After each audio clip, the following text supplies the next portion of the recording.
بسم الله الرحمن الرحيم. الحمد لله الذي دل على ذاته بذاته وتنزه عن مجانسة مخلوقاته وجل عن ملائمة كيفياته وقرب عن خواطر الظنون وبعد عن ملاحظة العيون. علم بما كان قبل أن يكون. مالك الملك تؤتي الملك من تشاء وتنزع الملك ممن تشاء وتعز من تشاء وتذل من تشاء ويده الخير وهو على كل شيء قدير. والصلاة والسلام على سيدنا أشرف الأنبياء والمرسلين سيد الأبرار ونخبة الأخيار زين الرسالة والنبوة ينبوع الحكمة والفتوة نبي الأنبياء وصفي الأصفياء الذي بنوره استضاءت الأنوار واستنتارت الشموس والأقمار وبظهوره تجلت الأسرار الذي في السماء اسمه أحمد وفي الأرض يبقى اسم محمد. اللهم صل على محمد وآل محمد.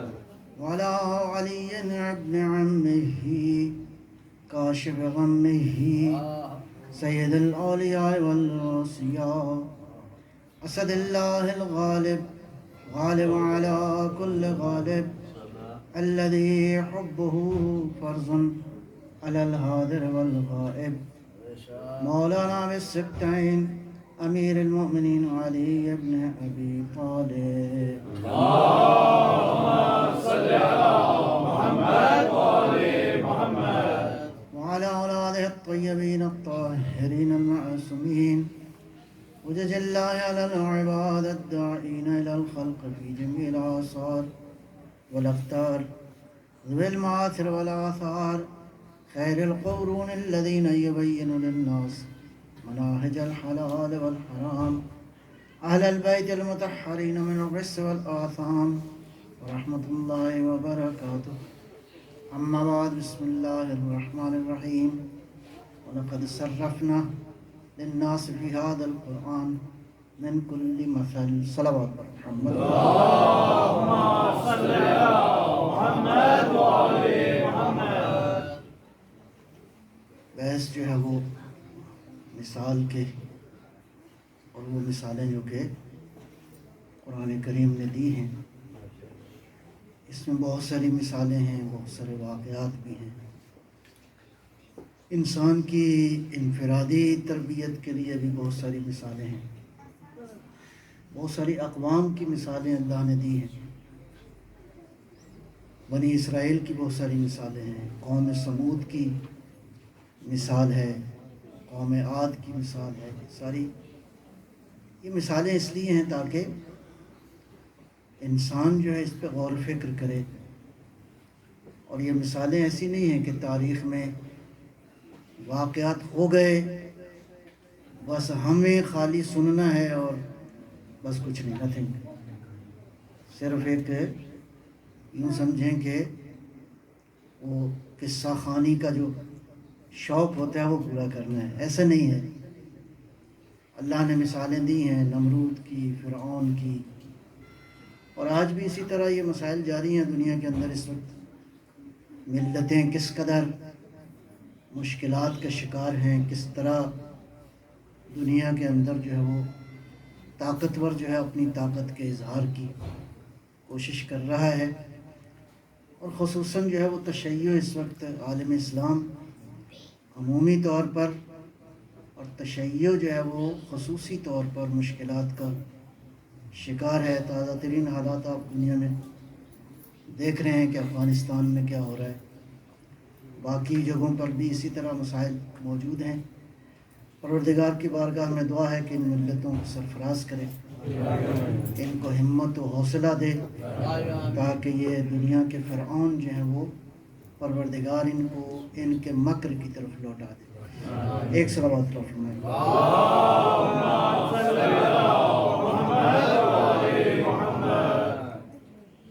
فرائض مثال کے حوالے سے ایک جگہ پہ سورہ ابراہیم میں بڑی خوبصورت مثال دی ہے اللہ پروردگار نے.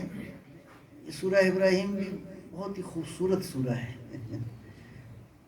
یعنی بہرحال میں نے کل بھی عرض کیا، یہ بات تو ہمارے ہاں علماء صدیوں سے کہتے آ رہے ہیں ائمہ کی روایات کی حیثیت سے کہ جو پیٹرنز آف نمبرز ہے اس کے اثرات ہیں دنیا میں ہوتے ہیں. جی تو یہ جو علم الاعداد کے اعتبار سے ابھی بہت ساری انفارمیشن جو ہے وہ دنیا میں کوشش ہو رہی ہے، مختلف محققین اپنی اپنی جو ہے وہ محنت جو ہے سامنے لا رہے ہیں. مجھے لگتا ہے جیسے جیسے قرآن کی یہ ڈائمنشنز سامنے آ رہی ہیں حضرت مہدی کو سمجھنا آسان ہو جائے گا. محمد صلوات اللہم صلی علی محمد وآل محمد. ایک تو سورہ ابراہیم کا پہلو یہ ہے کہ یہ حضرت ابراہیم کے نام پر ہے، اور آج جس دین پہ ہم باقی ہیں وہ دین ابراہیمی ہے، اور ان محفلوں میں ہم جس کا ذکر کرتے ہیں وہ آل ابراہیم ہے. صلوات بر محمد و آل محمد.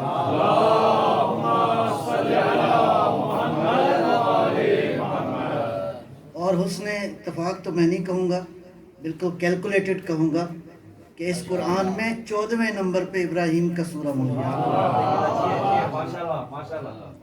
تو بہرحال بہت ساری نورانی گفتگو اس سورہ مبارکہ میں ہے. اس میں ایک جگہ اللہ ارشاد فرماتا ہے، اور یہ بھی آل ابراہیم کا لگتا ہے تذکرہ ہے. صلوات بر محمد و آل محمد.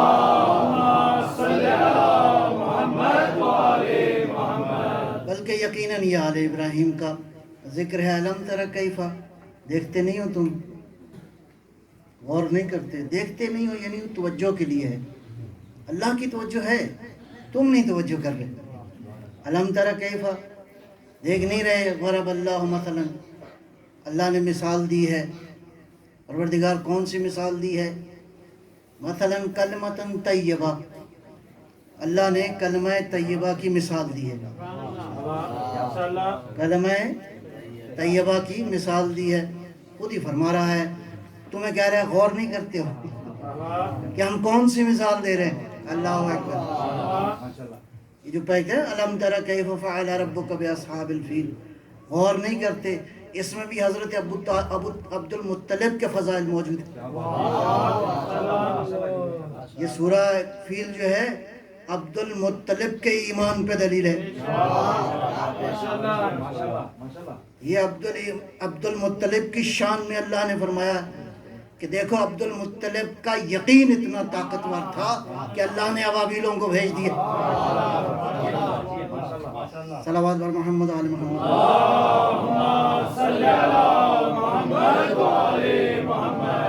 میں نے عرض کیا نا آپ کی خدمت میں کہ پیغمبر نے بھی اس پہ گویا کہ غرور کیا ہے، انا ابن عبد المطلب، میں عبد المطلب کی اولاد محمد صلوات اللہم صلی علی محمد وآل محمد. تو علم تر کیف، دیکھتے نہیں ہو کہ ضرب اللہ مثلا، اللہ جو مثال دے رہا ہے کس کی؟ پروردگار. کلمۃ طیبۃ کشجرۃ طیبہ. اللہ اکبر. یہ جو کلمہ طیبہ ہے اللہ کہتا ہے یہ شجرہ طیبہ کی طرح. یہ اس شجرہ طیبہ کی خصوصیات کیا ہیں قرآن نے جو بیان کی ہیں؟ اس کی خصوصیات کیا ہیں؟ اصلها ثابت، اس کی جڑ جو ہے وہ طاقتور ہے. وہ فرعها، اس کی جو شاخیں ہیں فی السماء، آسمانوں تک ہیں. یہ ایسا شجر ہے کہ زمین پہ مضبوط ہے، اس کی شاخیں آسمان تک ہیں. تیسری خصوصیت جو شجر میں نہیں ہوتی، اللہ فرماتا ہے اس شجر کو عام شجر سے نہیں ماپو، اس کا قیاس باقی کسی اور شجر پہ نہ کرو. جس طرح میں نے عرض کیا کہ نوح کی کشتی میں اور دنیا کی کشتیوں میں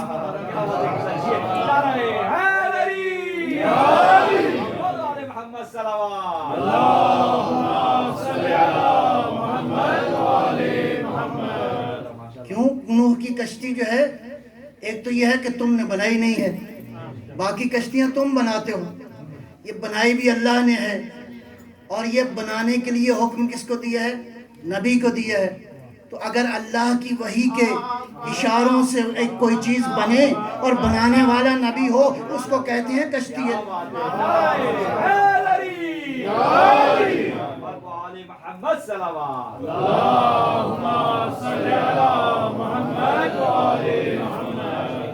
تو اطیعوا کلھا، اس کا پھل جو ہے کھایا جا سکتا ہے، کھا سکتے ہیں۔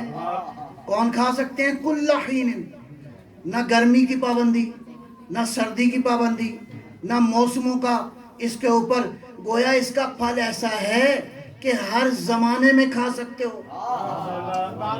عام درختوں کا پھل ہر زمانے میں نہیں ہوتا، اگر ہر زمانے میں کھانا ہو تو بڑی محنت کی ضرورت ہے، بڑے بڑے گودام، بڑا بڑا خرچہ، بڑا بڑا، بلکہ کچے کچے لے آؤ مارکیٹ میں پہنچانے تک تاکہ پک جائیں۔ نہیں، ادھر دیکھو گے ادھر پکا ہوا پھل جو ہے وہ تمہیں محمد صلوات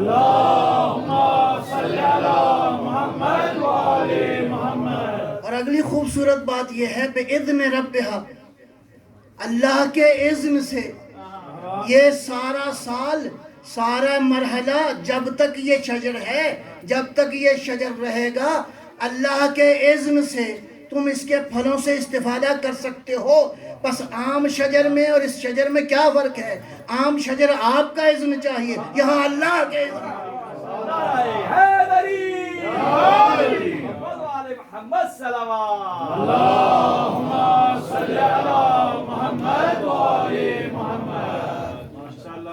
یہ اللہ نے مثال دی ہے۔ اب یہاں پہ کلمہ طیبہ کیا ہے؟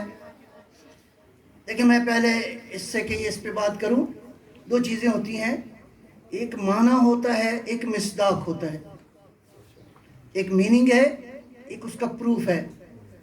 مثال کے طور پر آپ جب لفظ کہتے ہیں مسجد، یا آپ کہتے ہیں امام بارگاہ کہیں باہر، تو اب یہ آپ کے جو ذہن میں مسجد آئی ہے، یہ کیا ہے؟ مسجد کا اصل وجود ہے یا مسجد کا معنی ہے؟ معنی ہے، میننگ ہے، مفہوم ہے، کانسیپٹ ہے، ایک تصویر ہے جو مسجد کی آپ کے ذہن میں بن گئی۔ لیکن جب آپ یہاں پہ آ گئے تو یہ اب مفہوم نہیں، یہ اس مفہوم کا مصداق ہے۔ جی، تو مفہوم اور مصداق میں فرق ہے۔ مفہوم ہے وہ معنی جو آپ کے ذہن میں موجود ہے یا میننگ کی شکل میں موجود ہے۔ اب عالم واقعہ کے اندر، اس عالم حقیقت میں اس کا وجود کہاں پہ ہے، اس کو کہیں گے یہ مصداق۔ فرض کریں انسان ایک میننگ ہے، انسان ایک کانسیپٹ ہے، ہم سب اس کے کیا ہیں؟ مصداق ہیں۔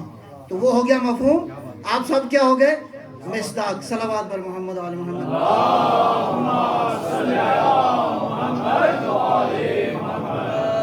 تو اب آئیے دیکھتے ہیں کہ کلمہ طیبہ، کلمہ طیبہ، اس کے مصادیق کون کون سے ہیں؟ مفسرین نے مختلف احتمال دیے ہیں، میں بڑے احترام سے ان احتمالات کا ذکر کرتا ہوں۔ جی، ایک تو کلمہ طیبہ سے احتمال یہ دیا کہ یہ اس سے مراد لا الہ الا اللہ ہے، قابل قبول۔ بعض نے اس کا احتمال دیا کہ خوبصورت گفتگو ہے، اس کو کلمہ طیبہ کہتے ہیں۔ ٹھیک ہے، آپ کی رائے ہے، قابل احترام۔ ایک احتمال دیا ہے کہ اس سے مراد مومن ہے، کہ مومن جو ہے وہ ان خصوصیات کا حامل ہوتا ہے، قابل تعریف۔ بہرحال آپ کی رائے ہے، ہم انکار نہیں کرتے، ابھی بحث نہیں کرتے۔ یہ ایک مصداق ہے۔ حضرت مسیح علیہ السلام کو اللہ نے کلمۃ اللہ کہا ہے، ان کا وجود جو ہے کلمۃ اللہ ہے۔ خب ایک مصداق یہ ہے۔ ایک مصداق جو ہے وہ میں بعد میں روایت بیان کرتا ہوں۔ یہ جتنے بھی مصادیق ہیں مجھے ان سے اعتراض نہیں ہے۔ اگر آپ نے ان مصادیق میں شناخت کرنی ہے تو دیکھو جس مصداق میں یہ خوبیاں پائی جاتی ہوں کہ زمین پہ گڑا ہوا ہو، اس کے بعد اس کی شاخیں آسمان تک ہوں، اور اس کا پھل جو ہے ہر کوئی کھا سکے۔ مولا امام محمد باقر علیہ السلام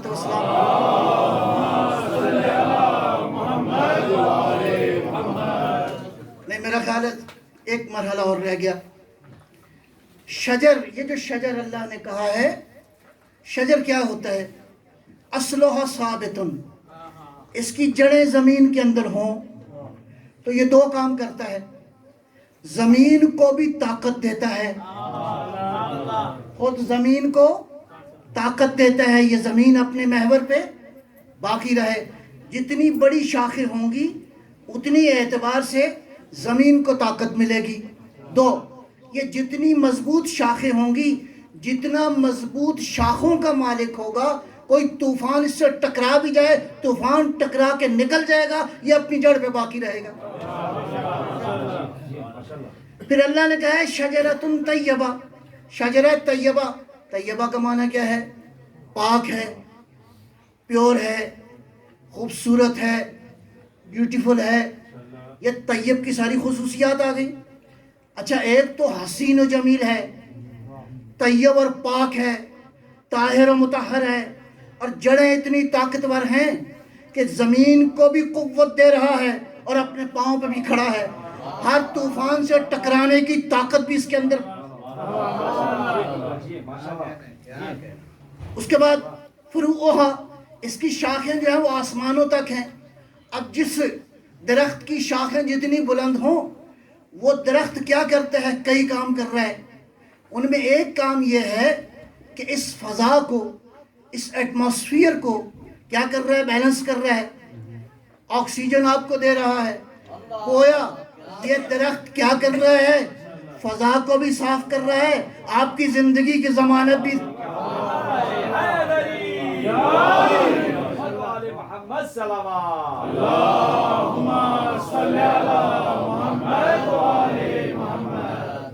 اور جتنی شاخیں بلند ہیں وہاں تک یہی عمل انجام دے رہا ہے۔ شاخیں اللہ یہ فرما رہا ہے کہ آسمانوں تک ہیں۔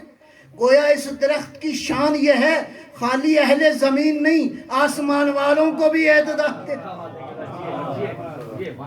آسمان والوں کو بھی زندگی عطا کر رہا ہے۔ اب اگلے مرحلے میں اللہ فرماتا ہے کہ اس کا پھل جو بھی اس کے نزدیک آ جائے، جو بھی اس کے نزدیک آ جائے، اس کا پھل کھانا چاہے یہ روکے گا نہیں، اس کا پھل تم کھا سکتے ہو۔ مثال میں عرض کرتا ہوں آپ کی خدمت میں، سورج کی روشنی کتنی ہے؟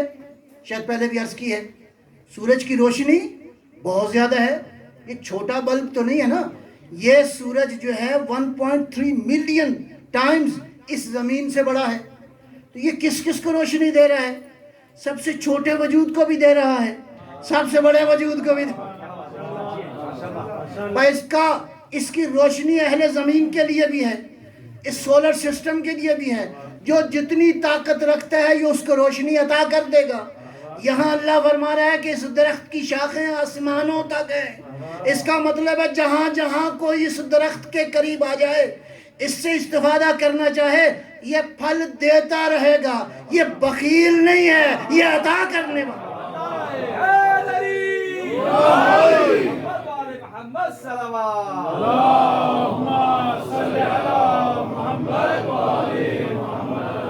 میرا حبیب دینے والا ہے، بخیل نہیں ہے، یہ عطا کرنے والا ہے۔ تو یہ ان خوبیوں کے ساتھ، اب یہ درخت ان خوبیوں اور خصوصیات کے ساتھ، اور یہ خود سے نہیں ہے، بِإِذْنِ رَبِّهَا، اس کا کنیکشن پروردگار کے ساتھ ہے۔ وہ درخت جو ساری ان خوبیوں کا مالک ہے، پروردگار اس کی پرورش اس انداز سے کر رہا ہے کہ یہ تناور درخت پوری طاقت اور پورے وقار کے ساتھ زمین پہ کھڑا ہے، زمین والوں کو بھی فیض دے رہا ہے، آسمان والوں کو بھی فیض دے رہا ہے۔ محمد وعلی محمد صلوات،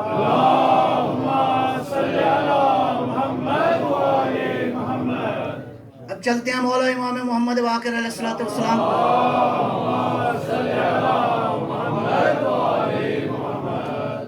کی بارگاہ میں ارشاد فرمایا کہ یہ جو شجرہ طیبہ ہے یہ ہم محمد و آل محمد ہیں، اگر محمد و آل محمد کو لاؤ تو اب یہ جتنے پروف بیان ہوئے ہیں آپ کی مرضی ہے، آپ ان پروف پہ ایمان رکھیں، لیکن وہ درخت جو زمین والوں کو بھی ہدایت دے رہا ہے، جو زمین والوں کو بھی عطا کر رہا ہے، جو اہل آسمان کو بھی فیض دے رہا ہے، بلکہ یوں کہوں بے یمن وجود ہی رزق الورا، اے مولا امام زمانہ آپ پر درود و سلام ہو، آپ کی وجہ سے پروردگار اس عالم کو رزق عطا کرے۔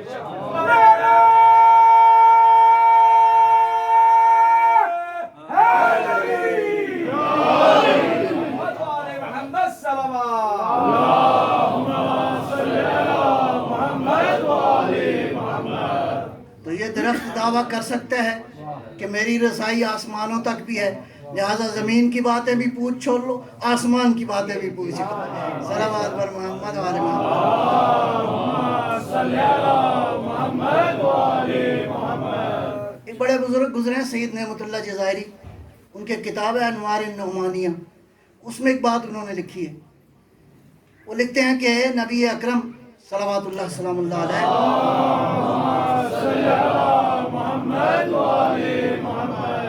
محفل میں موجود تھے اور حضرت جبرائیل تھے، یہ دونوں پرانے آشنا دوست جو ہے وہ ایک محفل میں موجود تھے، ابھی گفتگو ہو رہی تھی کہ دروازے سے مولا کائنات امیر المومنین علی ابن ابی طالب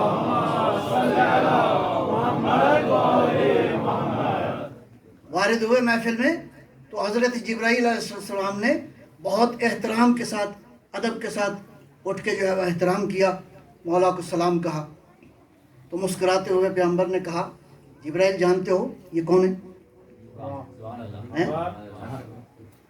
جبرائیل یہ جانتے ہو یہ کون ہے؟ کہا کیوں نہیں جانتا، میرے استاد ہیں۔ محمد صلوات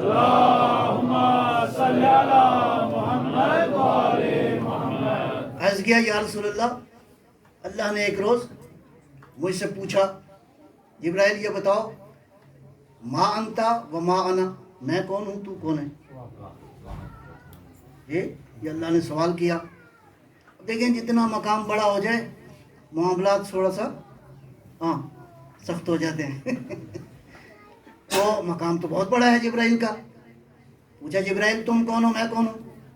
عرض کی یا اللہ انت انت و انا انا، تو ہے میں ہوں۔ تو ڈانٹ پڑ گئی، تنبیہ کر دی اللہ نے۔ کہا یا رسول اللہ 30,000 سال تک میں اسی پوزیشن میں رہا۔ پھر دوبارہ اللہ نے پوچھا، میں نے ڈرتے ڈرتے وہی جواب دے دیا۔ اور یہ بات 3 بار ہوئی۔ کتنے سال ہو گئے؟ 90,000۔ اللہ جانا کتنا عرصہ تھا۔ پھر وہاں کیا ہے نا، یہاں کے دن رات اور وہاں کے دن رات میں بھی فرق ہے۔ مشکل یہ ہے کہ ہم اس کو دین کو سمجھنے کے لیے اپنے زاویوں سے ماپتے ہیں۔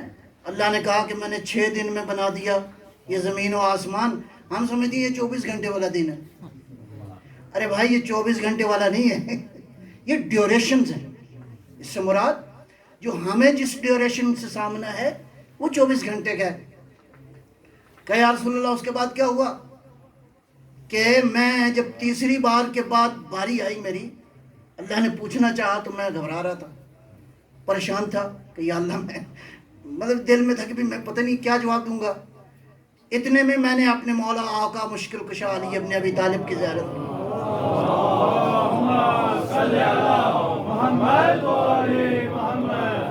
میں نے اس بزرگ کی زیارت کی۔ میں نے کہا یا علی کیا کہوں، مدد کرو گے؟ کہا اب اگر پوچھے پروردگار کہ میں کون ہوں تو کون ہے تو یہ جواب دینا پروردگار انت رب الجلیل اسمک الجلیل انا عبدک الذلیل انا جبرائیل۔ میں نے یہ جواب جو میرے مولا نے مجھے سکھایا تھا، میرے استاد نے بتایا تھا، آواز قدرت آئی جبرائیل بتاؤ من انا، میں کون ہوں اور تو کون ہے؟ یہ جواب کا عرض کیا، پروردگار انت رب الجلیل اسمک الجمیل، تیرا نام بہت ہی خوبصورت ہے، انا عبدک الذلیل وانا جبرائیل، پروردگار میں عبد ذلیل اور میں تیرا بندہ ہوں، میں جبرائیل ہوں۔ میرا یہ کہنا تھا کہ وہ جو 90,000 سال کی مشکل تھی وہ بھی اللہ نے حل کر دی۔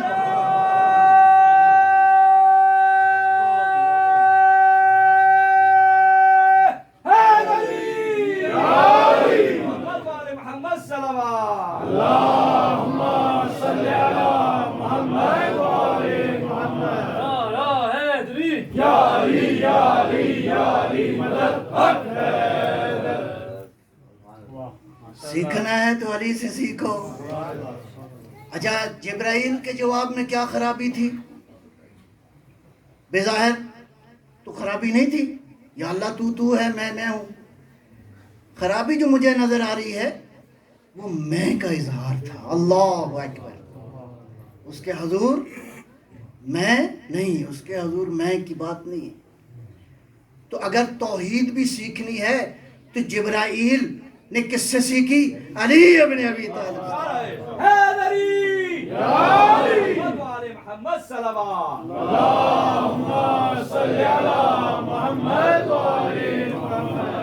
ابھی دیکھیں انبیاء علیہ السلام کے آنے کے بعد مسائل ہوئے ہر امت میں، ہمارے آقا و مولا کے پیغمبر اکرم کے جانے کے بعد بھی بہرحال امت میں مسائل ہوئے۔ ایک مسئلہ قابل توجہ ہے کہ پیغمبر اکرم کی سیرت کو کیسے سیکھیں، کہاں سے پوچھیں؟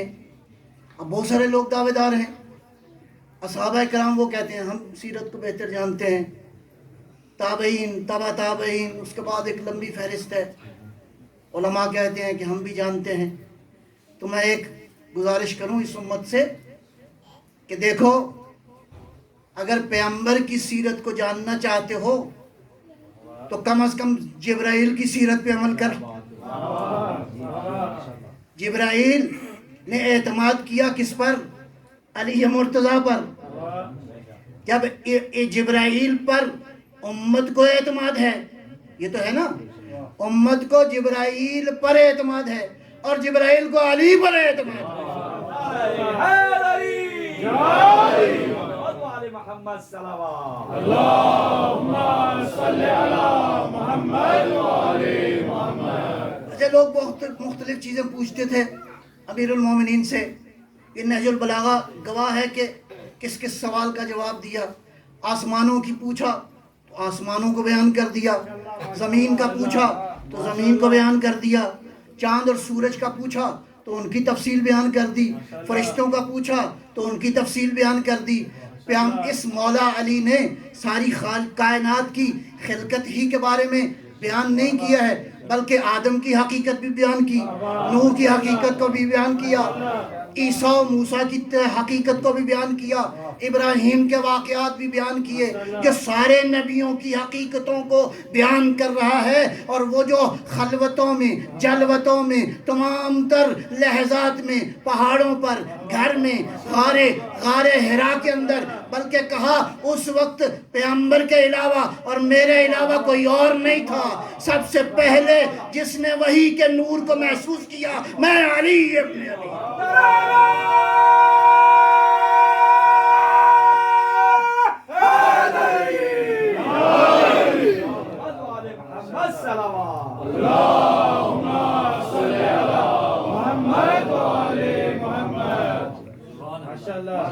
علی پہ کسی نے اعتراض تو نہیں کیا، یا علی آدم کے آپ حالات بیان کر رہے ہیں اس میں تو یہ مسئلہ ہے، آپ نوح کے حالات بیان کر رہے ہیں یہ مسئلہ ہے، سارے انبیاء کی حقیقتوں اور ان کے حالات بیان کر رہے ہیں۔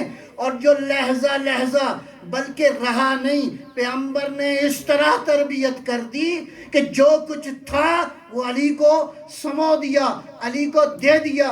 لہٰذا سب سے پہلی جو وحی کی آواز ہے، مولا خود خطبہ نہج البلاغہ میں ارشاد فرماتے ہیں کہ اس وقت کوئی اور نہیں تھا، انی ارا الوحی انی ارا نور النبوہ، سب سے پہلے جس نے نور نبوت کو دیکھا وہ علی کا نور ہے۔ علی کی حقیقت. نعرہ حیدری اور آل محمد صلوات.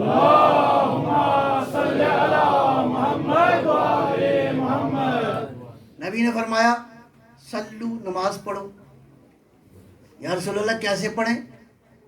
کما رأیتمونی اصلی، جیسے تم دیکھ رہے ہو میں نماز پڑھتا ہوں. وہ نماز جو اتنا عرصہ مسلمان دیکھتے بھی رہے پڑھتے بھی رہے، اس نماز میں مسائل پیدا ہو گئے. چھوٹے چھوٹے مسائل ہیں، بڑے مسائل نہیں. صلوات پر محمد و آل محمد.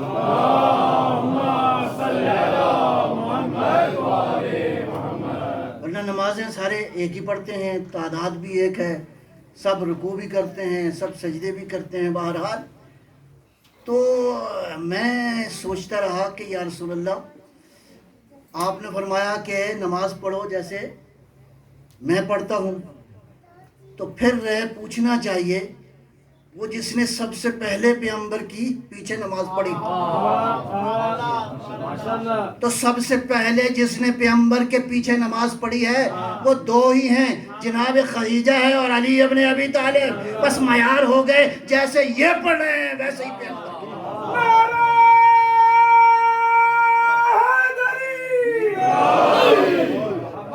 محمد صلوات.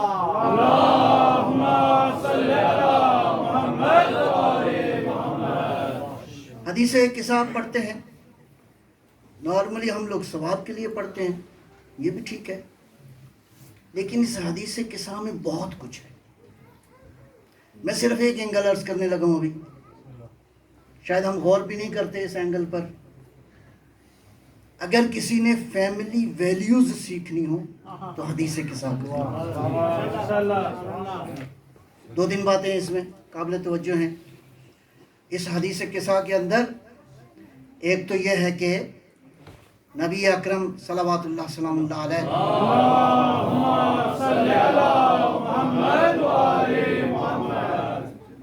ایک بات کہہ کے آگے چلتا ہوں. عجیب ہے یہ معاملہ اور قابل فہم ہے عمومی طور پر. اس سے پہلے جب بھی کوئی آیت نازل ہونا ہوتی تھی، کوئی سورہ مبارکہ نازل ہوتا تھا، تو پیغمبر جہاں ہوتے تھے وہیں پہ وہ سورت نازل ہو جاتی تھی، یا کوئی آیت ہوتی تھی تو وہیں پہ نازل ہو جاتی تھی. حضور جہاں ہوتے تھے، جہاں موجود ہوتے تھے، جہاں بیٹھے ہوتے تھے، یا سفر میں یا حضر میں کہیں بھی، حضرت جب وہاں جہاں کہیں موجود ہوتے تھے تو اللہ جو ہے وہ میسج بھیج دیتا تھا. آیت تطہیر کے نزول کے لیے اللہ نے ارشاد فرمایا جاؤ فاطمہ کے گھر تاکہ یہ آیت نازل ہو. تو پیغمبر اکرم تشریف لائے، بہرحال چادر دی گئی. اس کے بعد جو واقعہ ہے فیملی ویلیوز کے حوالے سے دو تین پوائنٹ بس فی الحال عرض کروں گا. سب سے پہلے کون آیا گھر میں؟ امام حسن مجتبیٰ صلوات اللہ سلام علیہ.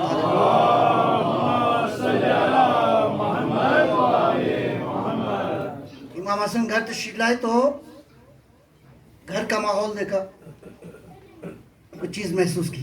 اللہ اکبر. اس کا مطلب ہے تربیت ایسی ہو کہ جب آپ گھر میں آئیں تو کسی بزرگ کو آپ محسوس کریں. اس طرح کی معنویت ہو، اس طرح کی گھر کی تربیت ہو بچوں کی کہ گھر میں آنے کے بعد آپ محسوس کریں کہ کوئی تبدیلی ہے. تو تبدیلی کیا احساس کی؟ والدہ گرامی کی خدمت میں سلام کیا. تو this is the one of the protocols کہ بچے جب گھر میں آئیں تو والدین کو کیا کریں؟ سلام علیکم. صلوات بر محمد و آل محمد.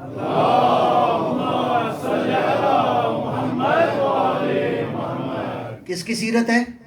امام حسن مجتبیٰ کی سیرت طیبہ. اس کے بعد کیا عرض کیا؟ مادر گرامی انی اشم اندک رائحۃ طیبہ. وہاں کیا بات ہو رہی ہے؟ شجرہ طیبہ. یہاں کیا ہے؟ رائحہ طیبہ. اس رائحہ طیبہ کا تعلق ہے شجرہ طیبہ کے ساتھ. یہ جو خوشبو محسوس کی ہے، یہ خوشبو کس نے محسوس کی ہے؟ امام حسن مجتبیٰ نے. تو اس خوشبو محسوس کرنے میں دو چیزیں ہو گئیں. ایک یہ ہے کہ یہ خوشبو امام حسن نے کیا محسوس کی. یہ اشم عندک رائحۃ طیبہ، یہ نبوت کی خوشبو ہے جو حسن مجتبیٰ. یہ عام خوشبو نہیں ہے. اس کے لیے یہ شام مانی چاہیے، اس کے لیے نبوت کی معرفت چاہیے تاکہ یہ خوشبو. اس کے بعد یہ بیٹا کیا، بہرحال گفتگو میں آپ سنتے ہیں کہ جواب سلام کا کیا ملا.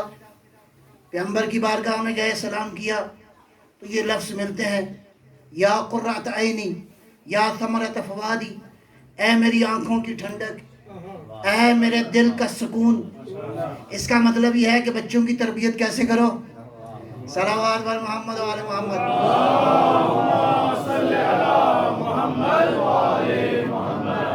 کیسا بانڈ ہونا چاہیے؟ مصنوعی بانڈ نہیں، یہ مکینیکل رشتے نہیں ہیں. مکینیکل رشتے جو ہیں ان مشینوں کے ساتھ ہوتے ہیں. انسانوں کے رشتے کیا ہوتے ہیں؟ جہاں انسان ایک دوسرے کے احساسات کو درک کریں، ایک دوسرے کے وجود کو درک کریں، ایک دوسرے کی معرفت رکھتے ہوں. یہ اولاد اتنی غیر اہم نہیں ہے، یہ اولاد بہت اہم ہے. اس اولاد کے لیے تو اللہ سے نبیوں نے دعائیں کی ہیں. اس اولاد کی تربیت کیسی ہونی چاہیے؟ بہرحال میں ساری تفصیلات میں نہیں جاتا. ہمارا سٹائل آج تربیت کرنے کا کیا ہے؟ عمومی طور پر ہمارے اپنے علاقوں کے اندر جو تربیت کا انداز ہے اس میں آمریت زیادہ ہے، حکم زیادہ ہے. خبردار یہ نہیں کرو، خبردار وہ کرو، خبردار یہ نہیں کرو. فاطمہ زہرا کی تربیت کا جو انداز ہے، صلوات پر محمد والے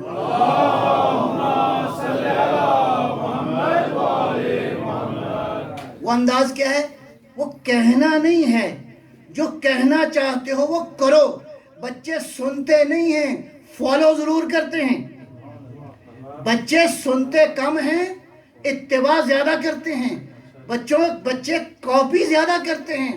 لہذا فاطمہ زہرا جس گھر میں نماز پڑھے اس گھر کے بچوں کو نماز تو پڑھنی چاہیے. صلوات بر محمد و آل محمد.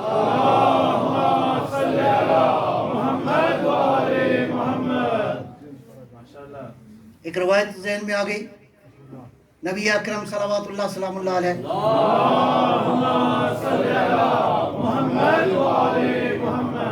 بات بوجھل تو نہیں ہو گئی.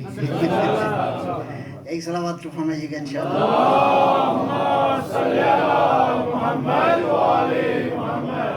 ویل لأولاد آخر الزمان، پیغمبر کی حدیث. افسوس ہے، ویل لأولاد آخر الزمان من آبائہم، افسوس ہے، ویل ہے، تف ہے ان بچوں کے والدین پر جو آخری زمانے میں ہوں گے. سننے والے جو بیٹھے تھے کہا یا رسول اللہ، کیا یہ جن والدین کی آپ بات کر رہے ہیں یہ مشرکین ہوں گے؟ فرمایا نہیں، بلکہ مومنین ہوں گے. اللہ اکبر. یا رسول اللہ کیوں آپ ان پہ افسوس کر رہے ہیں؟ فرمایا اس لیے کہ یہ لوگ لا تعلمونہم شیئا، دین کی کوئی بات ان کو نہیں سکھائیں گے، دین کی کوئی بات ان کو نہیں پہنچائیں گے. آگے فرمایا کہ اگر یہ بچے کچھ سیکھنا چاہیں منعوہم، یہ ان کو منع کریں گے. بیٹا ابھی پڑھی ہے زندگی، ابھی کیا سیکھنے کی ضرورت ہے اتنی نمازیں پڑھنے کی.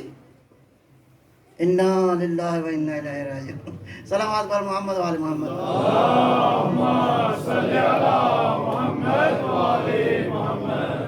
آگے فرمایا کہ یہ جو لوگ ہوں گے یہ فقط اس بات پر راضی ہوں گے یسیر من عرض الدنیا، کہ یہ بچہ بس دنیا میں کچھ مقام حاصل کر لے، ڈگری حاصل کر لے، کوئی نہ کوئی بڑا عہدہ حاصل کر لے، کہیں نہ کہیں یہ تجارت کر لے، مال دنیا اکٹھا کرے، اس پہ بہت خوش ہوں گے.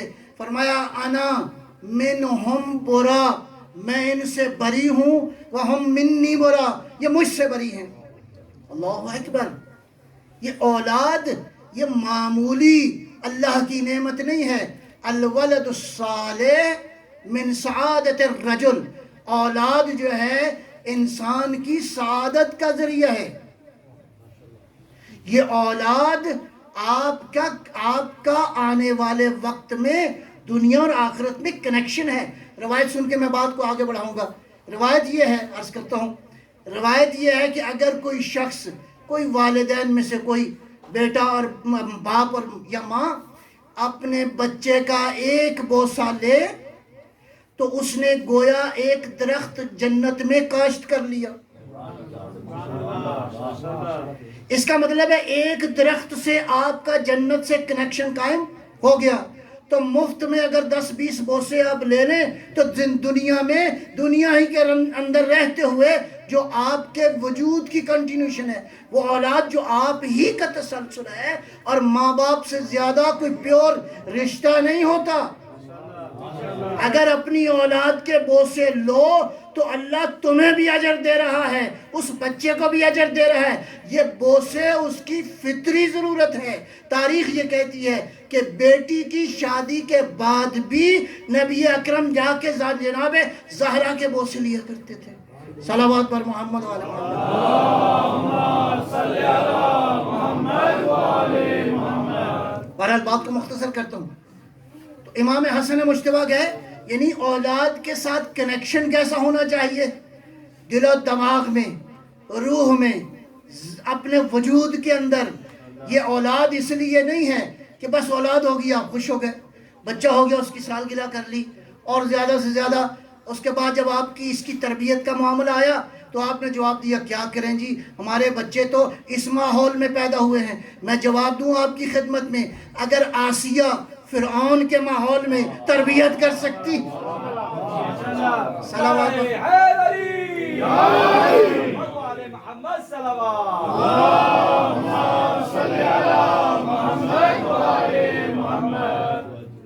تو اس حدیث قصہ کے اندر پاکیزگی ہی پاکیزگی ہے. یہ ہے وہ شجر طیبہ جو آج بھی پھل دے رہا ہے اور قیامت تک یہ شجر طیبہ پھل دے رہا ہے.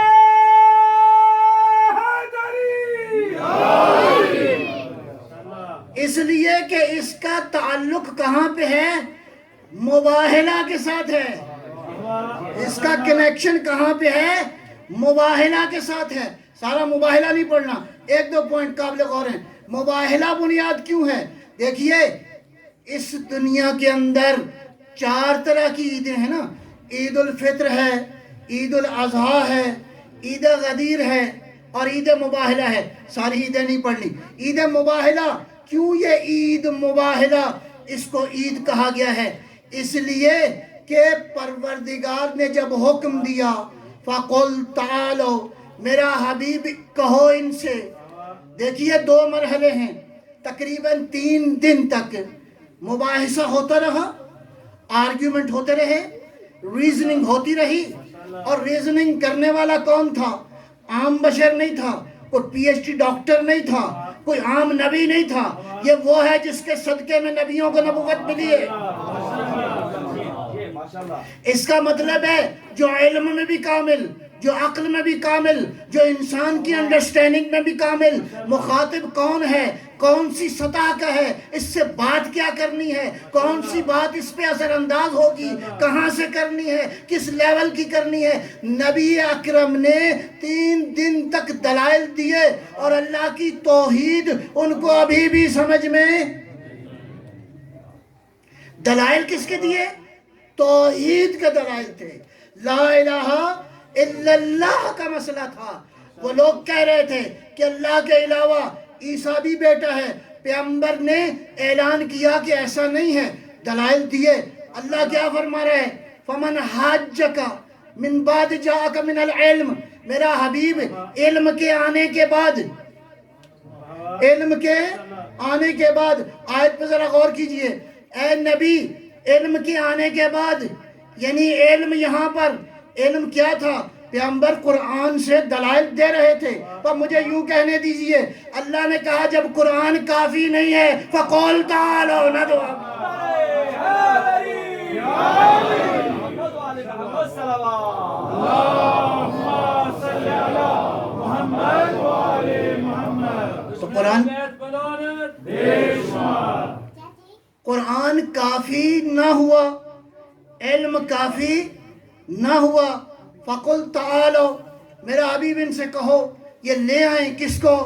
ابناءنا و ابناءکم و نساءنا و نساءکم و انفسنا و انفسکم، جیسے آیت آئی تھی رسول اللہ نے ویسا ہی تشریح کی۔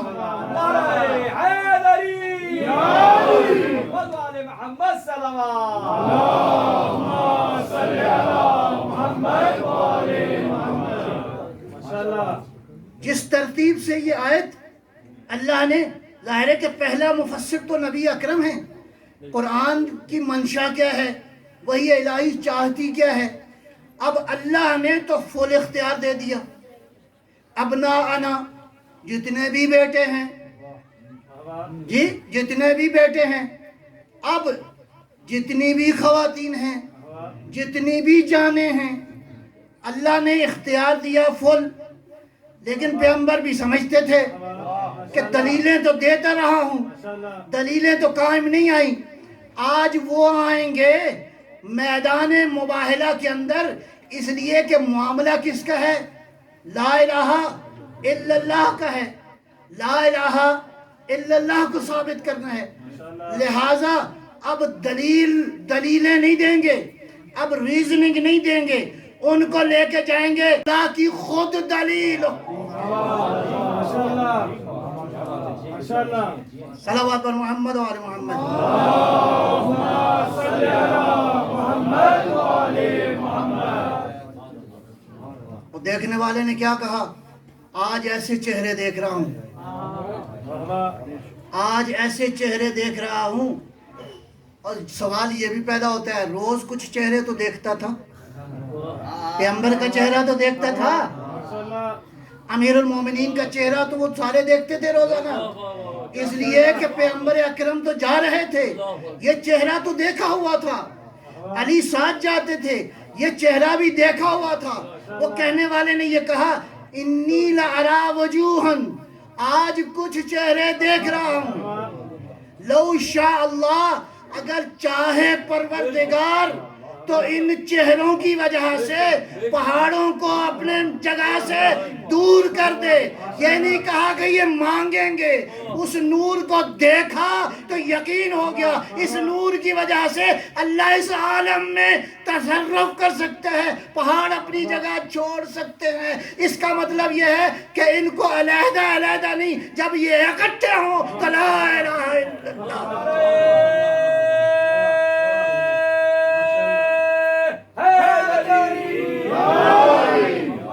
محمد صلوات اللهم صل على محمد وآل محمد۔ بلکہ ایک چہرہ تو انہوں نے دیکھا بھی نہیں، ایک چہرہ تو انہوں نے دیکھا ہی نہیں، لیکن نور ایسا تھا، نورانیت ایسی تھی۔ لہذا یہ جب سبق یاد رکھنا ہے انشاءاللہ، یہ وہاں کام آئے گا، ادھر ہیں۔ اللہ نے کیسے تعارف کروایا؟ ہم فاطمہ تو و ابوہا و بالو۔ اس کے بڑے پہلو ہیں۔ اس کا ایک پہلو یہ ہے کہ یہ جو وجود درمیان میں ہے، ادھر نبوت سے کنیکٹڈ ہے، ادھر امامت سے کنیکٹڈ ہے۔ یہ برزخ ہے نبوت و امامت کے موقع میں۔ سیدہ کی ذات جو کان عصمت ہے، پیغمبر کی نبوت اور آئمہ کی امامت و ولایت کے درمیان اللہ نے اس وجود کو رکھا ہے۔ نبی اکرم نے کیا فرمایا کہ یہ اکٹھے ہوں گے کہاں پہ؟ حوض کوثر پہ۔ اللہ اکبر، حوض کوثر پہ اکٹھے ہوں گے، اور یہ سبق یاد ہوا تو مجھے آپ کو پہچاننے میں کوئی پرابلم نہیں ہوگی کہ جب یہ اکٹھے ہوں گے۔ لہذا عزیزان گرامی، یہی وہ شجرہ طیبہ ہے جو آج بھی انسانوں کو ہدایت کا نور جو ہے وہ دے رہا ہے، لیکن اس نور کو باقی رکھنے کے لیے حسین نے بڑی محنت کی ہے۔ آج جس شہزادے کا ذکر کرنا ہے اس کے بارے میں تاریخ نے لفظ بڑے عجیب لکھے ہیں عزیزوں۔ سید الممتحن، اللہ اکبر، جس کا امتحان تو سب نے دیے، امتحان دینے والوں میں جو سید الممتحن، قرین الغصۃ والمحن، قاسم ابن الحسن۔ کون ہے قاسم؟ شب عاشور ہوئی، مولا حسین نے اگلے دن کی شہادتوں کی خبر دی، ایک ایک کر کے امام جنت میں مقام بھی دکھا رہے تھے، شہادت کی خبر بھی دے رہے تھے، گھر کا ماحول تھا۔ اس بچے نے جب دیکھا کہ عمو جان سب کو شہادت کی خبر دے رہے ہیں تو ہاتھ باندھ کے پوچھا، چچا کیا میرا نام شہداء میں تھا؟ چچا نے بھی عجیب کام کیا، انسانی تاریخ کا عجیب مرحلہ ہے۔ پوچھا، بیٹا قاسم یہ بتاؤ کہ موت آپ کے نزدیک کیسی ہوئی؟ اس شہزادے کی موت بھی عجیب ہے۔ عرض کیا، احلی من العسل، شہد سے زیادہ میٹھی ہے۔ تو جب پوچھا نا چچا کیا میرا نام بھی شہداء میں داخل ہے، تو مولا حسین نے جواب دیا، قاسم بیٹا کل تو وہ دن ہے تیرا بھائی علی اصغر بھی قتل ہو جائے گا۔ ہاشمی جوان تھا نا، فوراً کہا چچا یہ بتائیے کیا اشقیا خیموں کے اندر آ جائیں گے؟ کہا نہیں بیٹا، علی اصغر کو ہاتھوں پہ لے کے جاؤں گا۔ عزادارو، روز عاشور طلوع ہوا، شہداء ایک ایک کر کے جانا شروع ہوئے۔ قاسم آئے اجازت لینے کے لیے، حسین کوشش کر رہے ہیں، بچے کو ٹال رہے ہیں۔ تاریخ کہتی ہے کہ بچہ ایک کونے میں جا کے اپنے سر کو جھکایا، رونا شروع کیا۔ ماں کو یاد آیا، کہا بیٹا بابا نے ایک تحریر دی تھی اور کہا تھا کوئی مشکل وقت آئے اس تحریر کو دیکھ لینا۔ یہ تحریر لی، مولا حسین کی بارگاہ میں پہنچے، مولا حسین سے کہا چچا یہ بابا کی تحریر ہے۔ جیسے ہی بھائی حسن کا نام سنا، حسین کی آنکھوں میں آنسو آ گئے۔ تحریر کو لیا، بوسے دیے، سینے سے لگایا، ورق کھول کے دیکھا، لکھا تھا، تحریر سنو گے عزادارو، تحریر میں تھا، یا ولدی قاسم، او میرا بیٹا قاسم، جب دیکھو تیرا چچا کربلا میں ہے، دشمنوں کے نرغے میں گھرا ہوا ہے، لا تترک الجہاد ولا تبخل بروح کا، بیٹا اپنی جان قربان کر دے۔ عزادارو یہ تحریر دیکھی۔ اب حسین ایک عجیب مرحلہ ہے، پورے کربلا کے واقعات میں، پورے شہداء کے حوالے سے یہ واقعہ مقاتل نے لکھا ہے کہ اس کے بعد حسین نے، عزادارو عزیزو میری طرف نگاہ کیجیے گا، حسین نے قاسم کو سینے سے لگانے کے بعد دونوں چچا بھتیجے اتنا روئے، اتنا گریہ کیا، تاریخ کہتی ہے بکا بکان شدیدہ، حسین اتنے روئے کہ حسین پہ غشی طاری ہو گئی۔ اللہ اکبر۔ اس کے بعد آواز دی، بہن زینب تبرکات کا صندوق لے آؤ۔ ایک بات اور سنو گے، سارے شہداء امام حسین جب اجازت دیتے تھے تو سارے شہید جاتے تھے، تیار ہو کے آتے تھے. یہ واحد شہید ہے جس کا حسین نے خود تیار. اللہ اکبر. تبرکات کا صندوق آیا. تاریخ مقاتل کے جملے بس میں آپ کی خدمت میں عرض کروں گا. مقاتل کے جملے یہ ہیں کہ حسین نے کیا نکالا؟ قاسم کے لیے کرتا پیرہن نکالا اور امامہ نکالا. اس کے بعد حسین نے عجیب کام کیا. ثم شق ازیاق القاسم، قاسم کا پیرہن حسین نے پھاڑ دیا. وقطع امامتہ نصفین، امامے کو 2 ٹکڑے کیے. بس راوی یہ کہتے ہیں حسین نے البس لباسہ بصورت الکفن، حسین نے کفن پہنا دیا. ارسلہ الی المعرکہ، بچے کو بھیجا میدان وغا کی طرف. پہنچا قاسم. تاریخ کہتی ہے کہ حمید ابن مسلم نے جب دیکھا نا، کہا ایسا خوبصورت نوجوان تھا، مجھے لگا جیسے چاند کا کوئی ٹکڑا ہو، چاند کا ٹکڑا ہو. علامہ نکن مرحوم کہا کرتے تھے جو دشمن کی نگاہ میں چاند کا ٹکڑا تھا وہ حسین وہ ماں کے لیے کیا ہوگا. ایک ظالم نے دور سے آواز دی، کہا اس بچے کو میں قتل کروں گا. حمید کہتے ہیں اے اتنا خوبصورت بچہ، اگر یہ میرے بیٹے کو بھی مار دے تو میں اس بچے کو کچھ نہیں کہوں گا. قاسم نے آواز دی، اے عمر سعد، کیا خوف خدا نہیں کرتے؟ کیا رسول اللہ سے حیا نہیں کرتے ہو؟ سنو گے اس ظالم نے کیا آواز دیا. کہا ضد نہ کرو، چچا سے کہو کہ یزید کی یہ سوال تو ٹھیک نہیں تھا. عزادارو، اس کے بعد قاسم نے کھڑے ہو کے رجس پڑھا. اس کے بعد کہتے ہیں عرض کے شامی آگے بڑھا. یہ وہ شخص ہے جو 4000 جنگجوؤں کے ساتھ تنہا مقابلہ کرتا تھا. اس نے اپنے لیے کہا کہ میں اس کے مقابلے میں نہیں جاؤں گا. ایک بیٹے کو بھیجا، علی کا پوتا ہے، وہ بیٹا فی النار ہوا. اس نے دوسرے بیٹے کو بھیجا، 3 بیٹے تحت تیغ ہوئے. عرض کے شامی آگے بڑھا، یا علی ادرکنی. ارے قاسم کی عمر تو دیکھو، قاسم کی تلوار تو دیکھو. اس ظالم کو بھی تحت تیغ کیا. اس کے بعد امر اسدی آگے بڑھا. یہ نوجوان قلب لشکر کی طرف بڑھتا ہوا جا رہا تھا کہ ایک مرتبہ ایک تلوار آئی.